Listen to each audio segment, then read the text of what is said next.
తేదీన తెల్లవారుతుండగానే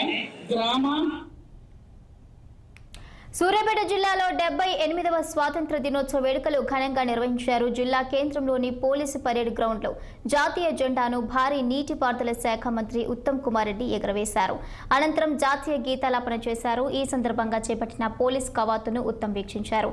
ఈ కార్యక్రమంలో జిల్లా కలెక్టర్ తేజస్ నందూలాల్ పవార్, ఎస్పీ సన్ప్రీత్ సింగ్ పాల్గొన్నారు.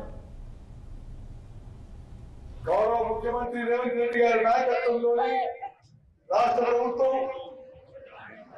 ప్రజా సమస్యల పరిష్కారంలో ముందుంది.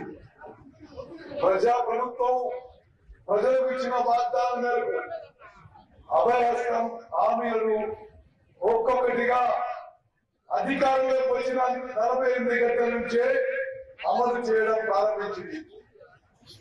ఇందిరమ్మ గ్రామ సభలు నిర్వహించి ప్రజల నుంచి దరఖాస్తులు స్వీకరించి పథకాలు అమలు చేస్తున్నాం. రాష్ట్రంలో ఆడపడుచులు, ట్రాన్స్జెండర్స్ ఆర్టీసీ బస్సుల్లో ఉచిత ప్రయాణ సౌకర్యాన్ని ప్రభుత్వం అమలు చేస్తోంది.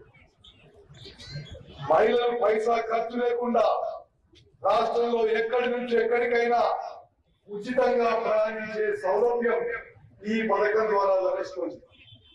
సూర్యాపేట జిల్లాలో ఇప్పటి వరకు 1,29,36,000 మంది మహిళలు ఈ ఉచిత రవాణా సౌకర్యాన్ని వినియోగించుకున్నారు.